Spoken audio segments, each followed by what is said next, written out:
bem com você? Eu espero que você esteja muito bem. O meu nome é Júlia, mas pode me chamar de Dil, e este aqui é o meu canal. Aqui neste canal nós falamos de educação, de linguagens, livros, literatura, crianças e tudo que envolva esses assuntos aí que eu citei. E hoje o vídeo é muito especial, porque nós estamos aqui com Sérgio Oliveira. Prazer estar com você aqui. Muito obrigada, Sérgio. Fala um pouquinho de você pra gente, com o que você trabalha. Olá pessoal, prazer estar com a Júlia aqui nesse canal, que eu já acompanho há bastante tempo e tem contribuído bastante aí com a formação de muita gente, né? Meu nome é Sérgio Oliveira, eu trabalho basicamente com desenvolvimento pessoal, profissional, tanto para empresas quanto para profissionais e pessoas, né, isoladamente. E venho aí de uma área muito interessante que é industrial, trabalhei muitos anos na indústria e acabei descobrindo que pessoas são mais importantes do que coisas, né? E nos últimos 10 anos praticamente me dediquei a trabalhar com desenvolvimento pessoal. Show demais! E hoje o nosso assunto é educação. Nós vamos falar um pouco sobre transtorno de aprendizagem, dificuldade na aprendizagem, vamos falar aí das diferenças entre elas. O Sérgio tem um trabalho muito bacana em relação a lidar com crianças atípicas, com a família dessas crianças, não é, Sérgio? E aí eu separei aqui 5 perguntinhas para a gente conversar um pouco no decorrer aí desse bate-papo. E acompanha a gente. Caso você queira fazer algum comentário, pode escrever aqui embaixo. Caso você tenha alguma pergunta, pode escrever também para surgir, quem sabe, um próximo vídeo, não é? Então, eu já quero começar aí com essa pergunta, né? Que hoje em dia, Sérgio, sobre dificuldade de aprendizagem e transtorno de aprendizagem. Hoje em dia, a gente percebe que a gente dá mais atenção do que se dava antigamente. Hoje, as escolas têm tido, mesmo que a passo de formiguinha, um olhar melhor para as crianças que apresentam uma diferença na educação, na forma que elas aprendem, no processo de ensino-aprendizagem. Só que muitas pessoas ainda confundem esses termos de dificuldade na aprendizagem e transtorno na aprendizagem, né, de aprendizagem.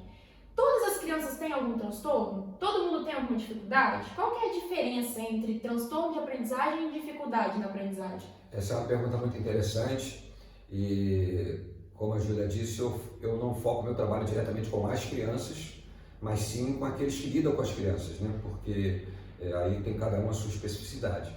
E essa dúvida é muito comum, e às vezes até na família, meu filho está com transtorno de aprendizagem, então o próprio professor às vezes fala isso, né? A dificuldade de aprendizagem eu acho que todo mundo tem uma dificuldade em alguma coisa, né? Sim. Ela está muito mais ligada àquilo que está fora, vamos dizer assim, né? A forma como as informações chegam para a criança e a dificuldade que ela tem para aprender aquilo.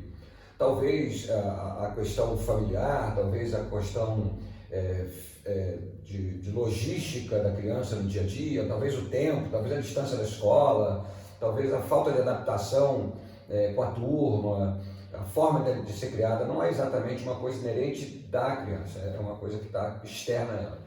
E no caso transtorno, a dificuldade não, aí já é uma coisa que tem que ser bem averiguada, com profissionais adequados para cada área, e isso já está mais ligado aí, vamos dizer assim, a parte biológica da criança, neural, uma enfermidade, ou um transtorno mental, ou um déficit de inteligência, é uma coisa mais voltada na parte interna da criança. Então, simplificando, eu diria que a dificuldade está fora, né? E o transtorno está dentro, né? E precisamos trabalhar das duas maneiras para melhorar o aprendizado que essa criança vai ter, né?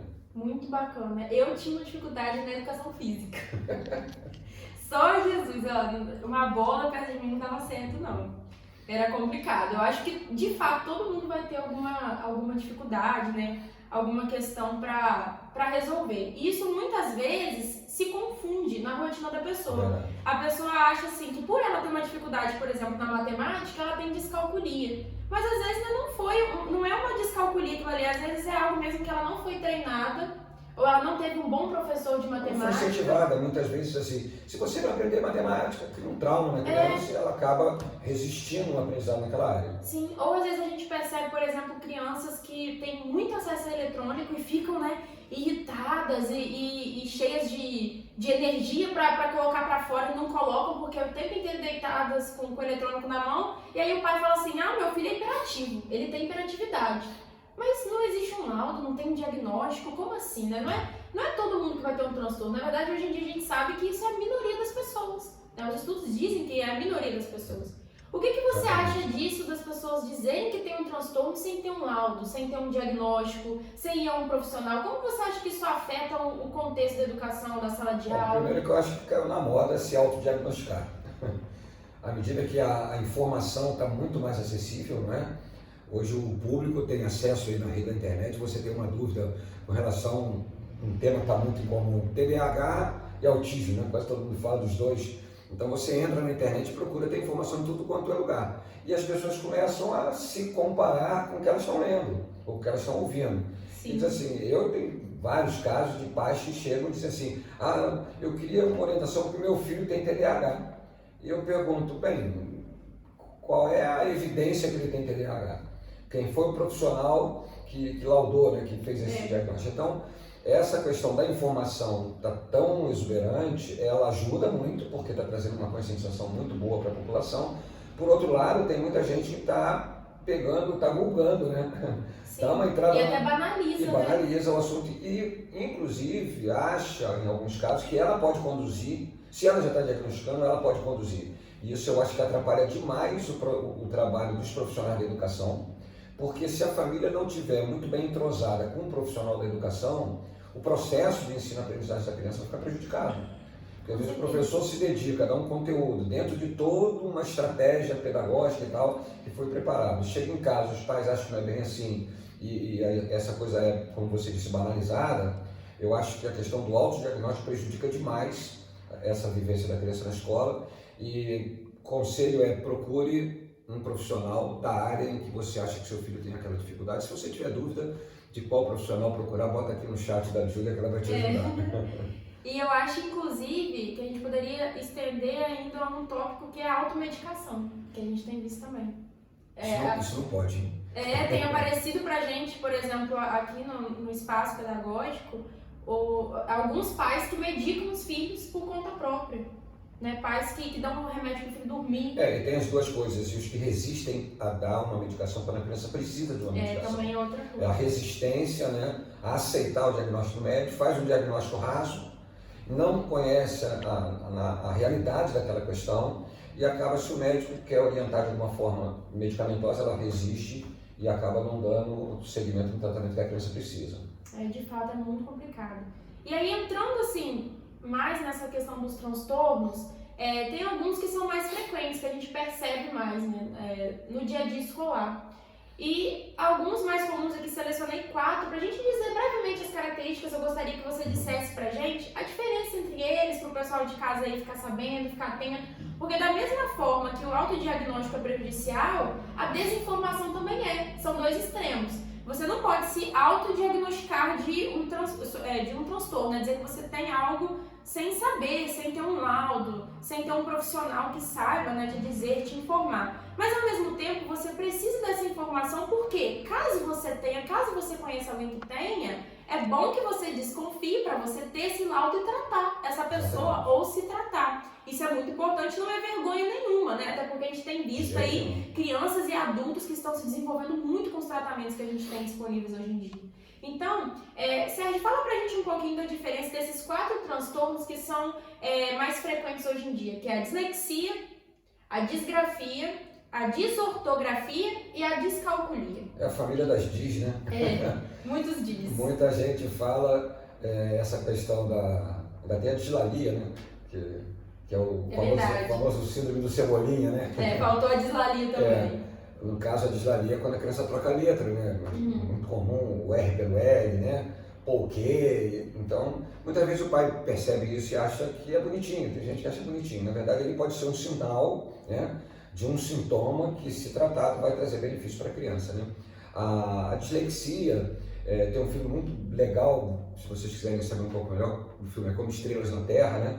Que é o caso de uma criança disléxica. Eu já usei esse filme num dos cursos aqui do Aprender, quando nós falamos sobre professores e cuidadores de crianças com autismo. Eu usei esse filme, embora de dislexia, mas eu usei como referência por causa da conduta do professor. Deixa eu só dar uma pausa aqui, gente. O Sérgio é nosso professor do curso de mediação aqui do Espaço Aprender. Então, você que está vendo esse vídeo, tem a oportunidade de ser aluno do Sérgio aqui, ou aluna, né? No nosso Espaço Aprender, tá bom? Vamos lá, estamos preparando coisas novas aí. É verdade. É verdade. Então, e a dislexia é aquela questão que a criança ela tem dificuldade no posicionamento das letras. Boto o S invertido, boto o D invertido, isso dificulta muito o entendimento do que aquela palavra quer dizer. Então, pelo fato dela não conhecer exatamente a forma, né, dos símbolos gráficos, vamos chamar assim, ela acaba não conseguindo entender o contexto daquela palavra e nem da frase. Então, isso atrapalha bastante também o aprendizado. A outra foi a disgrafia, né? É o famoso garrancho. A desortografia e a disgrafia seria a mesma coisa? Não, a desortografia é outra coisa. A disgrafia é quando você pega uma criança que a escrita dela é muito desorganizada, ou é letras muito grandes, ou letras muito pequenas, ou letras que você tem dificuldade de ler. A palavra está lá, corretamente, mas você tem dificuldade de ler. Por isso que eu digo, antigamente a gente chamava isso de garrancho, né? A criança tem uma letra horrível, letra de médico, né? Fazia aqueles comparativos. Já a desortografia é quando a criança tem dificuldade de formar o sentido ortográfico da frase. Ela vai colocar uma frase e você não vai fazer muito sentido a frase, porque ela não consegue fechar o sentido. Então isso também é um outro transtorno que precisa ser tratado adequadamente e os professores são novamente preparados para poder tratar esse assunto. E a descalculia são crianças que têm dificuldade de lidar com números, né? Não consegue, você perguntou 1 mais 1, 2 mais 2, a criança tem muita dificuldade de trabalhar. Não é a dificuldade de aprendizagem de matemática. Como eu falei, isso pode ser causado por traumas, causado às vezes pela própria família, né? Aceita uma pressão que português e matemática tem que aprender. E realmente português e matemática são 2 matérias extremamente importantes para a vida, né? Matemática, a lógica matemática, ela não vai te ensinar apenas a trabalhar com números, ela vai te ensinar a ter lógica, e a lógica ela vai ser usada em todas as áreas da vida. Então a descalculia é isso, quando a criança tem essa dificuldade de movimentar os números, de entender ordens de grandeza, de entender tamanhos com número referenciado. Então é também um transtorno bem específico, né? A gente até percebe assim, por exemplo, é muito comum uma criança com 2 anos, você coloca, né, um copo fino, né, estreito, perto dela, mais alto, bem alto, e um copo mais gordinho, que às vezes tem até mais capacidade, mas ele é menor, mais baixo, e ela fala assim, não, esse estreito aqui é melhor, é maior. Uma criança de 2 anos, de 3, isso é normal, mas às vezes você vê a criança ali, né, com 10 anos, com 11 anos tendo essa percepção, aí já pode ser uma descalculia, uma coisa, né? A mesma coisa a dislexia, às vezes você vê que a criança troca muito fonema, já tem 11, 12 anos e não consegue ler e escrever, é algo para o pai e a mãe começarem a investigar. Agora a criança tem 2 anos, 3 anos, que às vezes a gente vê uma ansiedade nos pais, né? Não adianta pressionar a criança achando que ela não está desinteressada, que ela não quer estudar, que ela está com preguiça de estudar. Muitas vezes, quando esses sintomas aparecem pelo desconhecimento da família, há uma pressão sobre a criança para que ela resolva o problema.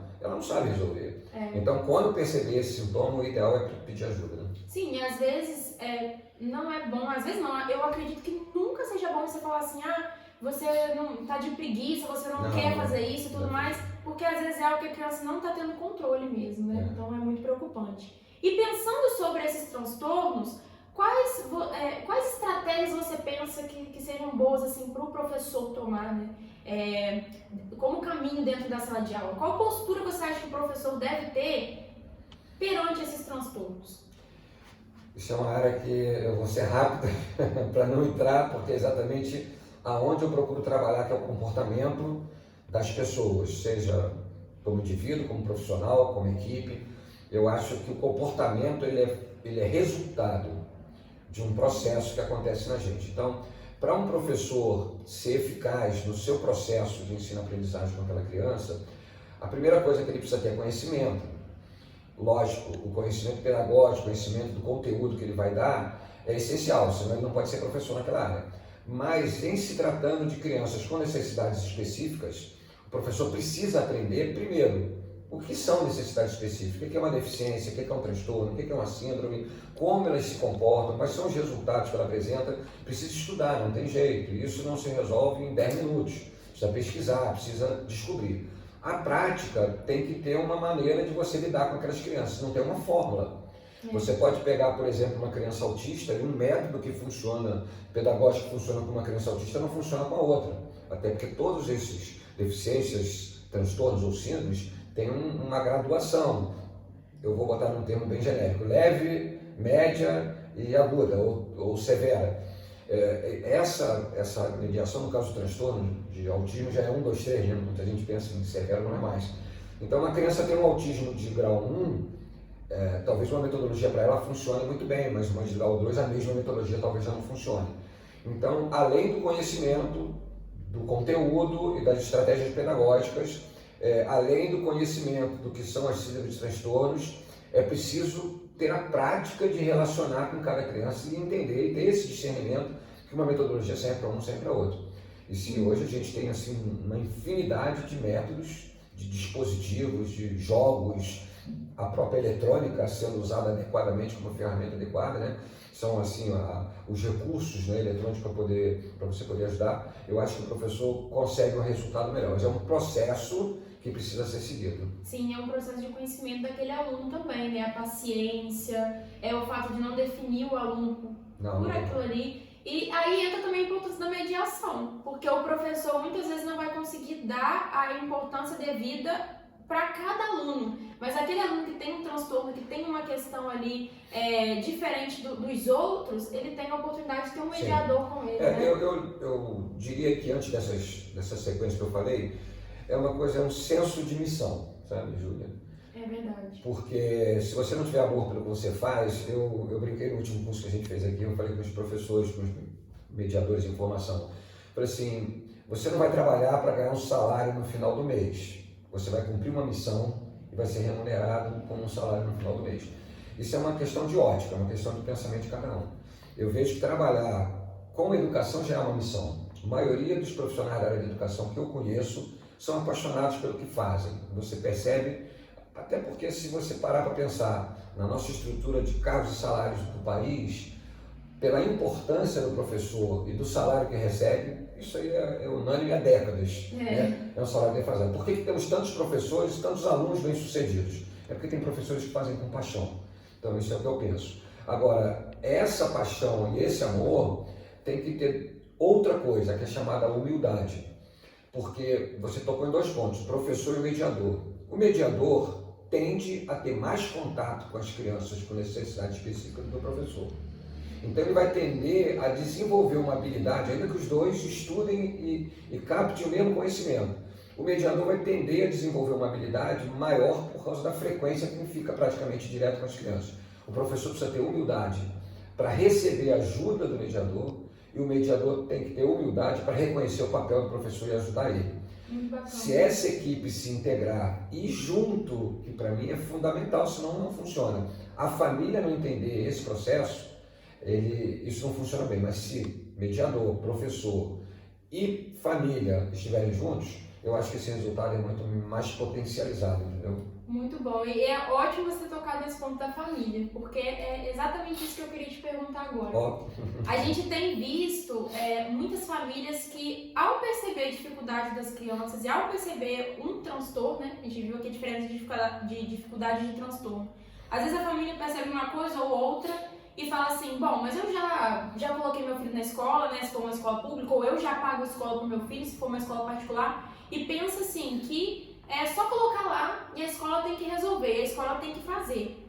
No entanto, a gente sabe que o professor, a escola, não vai conseguir fazer tudo por aquela criança. Quem tem essa responsabilidade é a família. E se a família não estiver dentro dessa missão, junto com o professor, sim, assim, dificilmente a gente vai ter um resultado efetivo, né? Porque o professor vai ter que ali vestir uma capa de super-herói e eu sempre falo pra eles, né? Nós não somos super-heróis. Isso é muito complicado. Então, eu queria saber, como educadores, como nós podemos cumprir o nosso papel e ao mesmo tempo dialogar com a família para tentar fazer esse trabalho, né, junto, e como a família pode ser responsável pelo desenvolvimento educacional do seu filho, de dizer assim, não, meu filho está na escola, mas eu sou responsável por ele e eu quero fazer com que ele se desenvolva. Essa é uma pergunta difícil de responder, mas ela é extremamente importante. Eu gostei muito da sua entrevista no podcast da rádio, né, que eu assisti, e você abordou esse tema lá. Eu achei que você foi muito feliz na colocação. Bacana. Obrigada. Família e escola tem que andar juntos, não tem jeito. E, na verdade, aonde eu tenho caminhado, a falha dos dois lados. A família precisa da escola e a escola precisa da família. Há lugares em que a escola se posiciona como a detentora do conhecimento e passa a responsabilidade para a família, mas muitas vezes não faz o seu papel. Principalmente quando entra na área de crianças com necessidade específica, a adaptação da escola, o treinamento dos profissionais que estão dentro da escola, o tio da portaria, o tio da cantina, a merenda, o fiscal do parque, o inspetor do parque, da merenda, do pátio, sim, todos deveriam estar sendo treinados para receber crianças com deficiência. Inclusive a escola poderia investir financeiramente, né, em cursos para esses profissionais. Financeiramente a gente entra aí numa questão, escolas do município, escolas estaduais. É verdade, a prefeitura. Aí os orçamentos que o governo libera são restritos. As escolas particulares, poucas têm uma estrutura financeira que possa fazer. Eu já vi escolas que tinham pediatra, pedagogo, psicopedagogo, psicólogo, tudo como parte integrante da escola, e ela diluía isso de alguma forma na mensalidade dos pais, e os pais tinham aquele acesso, aquela assistência. Por outro lado, assim, quando eu olho uma da parte do curso que eu dou como mediador, eu trago um pouco o olhar empático. Se nós não tivermos empatia, fica muito difícil. Quando a gente olha para a escola, as dificuldades que a escola tem problemas, mas a dificuldade que ela tem para prestar um serviço nessa área é muito grande. Como eu falei, a estrutura às vezes não está adequada, não tem rampa, não tem barras de apoio nos banheiros, as cadeiras não são adequadas, uma criança cega às vezes tem dificuldade de assistir uma aula, então tem muita dificuldade. Quando a gente olha a dificuldade da escola com as crianças, é muito cansativo e muito trabalhoso cuidar de crianças com necessidades específicas. Quando se olha para a escola em relação aos pais, tem pais que hostilizam a escola, não aceitam a orientação da escola. Então, se olhar a dificuldade da escola, a gente vai ver muita coisa. Agora, quando a gente volta para o outro lado do muro e olha a dificuldade dos pais, a lista é muito maior. Porque eu lido com essas famílias e assim, a dor, o sofrimento, a dificuldade, desde entender o que está acontecendo. A questão financeira, a questão conjugal, porque muitas vezes a família se divide em relação, a mãe acha que o filho tem alguma coisa que precisa de ajuda, o pai acha que não, e o conflito interno, quando tem irmãos que não têm algum tipo de deficiência, isso é um conflito interno na família. Então, essa família, obviamente, precisa entender que ela é responsável pela formação do seu filho a nível familiar e precisa contar com a ajuda da escola. Da mesma maneira que eu disse que deve haver humildade entre mediador e professor, deve haver entre escola e família. A escola precisa achar meios de conquistar essa família. Eu fiz uma pergunta uma vez, eu acho que você estava nesse curso, né? Qual é a pauta de uma reunião de pais na escola? Os pais não vão na escola, os pais não aparecem nas reuniões de pais. Qual é a pauta? Via de regra, são dois itens que não faltam. Tirando a festa junina, rendimento escolar e disciplina. Então os pais são chamados na escola, principalmente os que têm crianças com algum tipo de deficiência. Um TDAH que vai para a hiperatividade, que vai para a agressividade, um autista agressivo ou outros transtornos mais agressivos, um TOD, que é um transtorno de desobediência, um TC, que é um transtorno de conduta, crianças que chegam com uma atividade mais hostil na escola, é muito difícil de não chamar o pai. Aí os pais não vêm. Ou então, vamos fazer festa junina, é a famosa vaquinha. Aí o pai é chamado para trazer dinheiro para fazer a festa. E o que a gente escuta às vezes desses pais eu não aguento mais para a escola escutar que meu filho é difícil, não aguento mais. A dor, porque quando ele vai receber uma notícia que ele já sabe que o filho dele não está bem. Então, assim, emocionalmente é muito dolorido para esses pais. Então a escola precisa achar esse caminho. Eu tenho um estudo de uma pesquisa científica que foi feita no Paraná, de uma escola que resolveu mudar esse cenário, porque ela tinha a mesma dificuldade, né? Os coordenadores pedagógicos, os professores de direção, tinha muita dificuldade de trazer. Eles criaram todo um projeto, né, de passo a passo, acho que eram 8 ou 9 passos, e começaram a trazer os pais como parceiros da escola no processo de cuidar das crianças. Então era uma coisa feita meio que a 4 mãos, e aí a coisa começou a ter um outro tipo de resultado. Então as escolas precisam também achar esse caminho, não é só fazer essa diferença, a escola cuida da educação e a família cuida, não. é trazer juntos para ambas as instituições, né, escola e família, fazerem juntos esse processo acontecer. Aí o benefício é da criança. Claro. A gente tem que estar andando junto no mesmo caminho para que a criança mesmo seja ali, que tenha ela o maior resultado, né? Então, de fato, eu concordo com tudo que você disse. Eu acho que quando a família se propõe ali a ser a protagonista do desenvolvimento e a escola se propõe a estar junto, né, dando todas as condições para a criança se desenvolver lá dentro também, não tem como não ser sucesso. Aí eu digo o seguinte, as duas serão protagonistas. E o objetivo final é o crescimento da criança, a autonomia e a independência. Se a gente não olhar uma criança dessa com foco na autonomia, na independência futura, uma das dores enormes dos pais que tem uma criança com transtorno severo é o que vai ser do meu filho quando eu faltar. Então, muitos pais, eles almejam, e eu faço um trabalho desse para ajudar as famílias nisso, né? Individualmente, com famílias, separadamente, profissionalmente. O que eu vou fazer? A melhor maneira é você trabalhar para gerar uma autonomia nessa criança e uma independência. Sim. Hoje já tem lares, né, para pessoas com deficiência viverem autonomamente, projetos para criar esses lares. Então, tipo uma república, né, onde algumas pessoas com deficiência se juntam para viverem autônomas e de forma independente, vão trabalhar, vão cuidar da casa com as suas deficiências. Então, isso é um projeto que está crescendo muito no Brasil. Uma dupla de colegas do mestrado tinham um projeto deles voltado nesse tema, eu acho fantástico. Então, se escola e famílias são protagonistas, não cada uma na sua função, mas as duas protagonistas no objetivo de gerar autonomia e independência da criança, eu acho que a gente vai ter um avanço muito grande. Muito bom. Eu acho que esse assunto escola e família daria assim, um vídeo separado de 30 minutos, 40 minutos. Daria uma série. Com certeza. É uma coisa a se pensar, né? Mas muito obrigada, Sérgio. A gente fica por aqui hoje, senão a gente vai embora, né? Muito bom ter vocês ouvindo a gente aqui. Com certeza. Muito obrigada pela sua atenção, muito obrigada por responder as perguntas. Admiro muito o seu trabalho, fico muito feliz de você estar aqui neste canal. Espero que seja o primeiro vídeo de outros também. E muito obrigada por você também estar assistindo. Deixar para os seus ouvintes, se os familiares que tiverem dificuldade, não estiverem conseguindo, eu tenho feito um trabalho de conciliação exatamente entre escola e família e um trabalho de cuidado individual da família, né? Maravilha, deixa suas redes sociais, seu contato aí, se alguém se interessar. Família em Foco.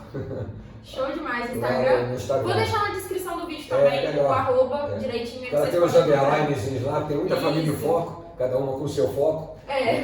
Então eu vou colocar lá na descrição deste vídeo, tá bom? Deixa contato com você, tudo aí. Aí vocês podem clicar. E, claro, deixa seu like, compartilha, para quem mais quiser assistir, porque eu tenho certeza que muitas pessoas podem ser alcançadas, né, com a mensagem que a gente está trazendo aqui. Então não deixe de compartilhar, nem de dar like nesse vídeo e nem de deixar seu comentário para o YouTube entender aí que ele pode entregar, que o conteúdo tá muito bacana, tá bom? É isso aí. Abraço, gente. Obrigada mais uma vez, Sérgio.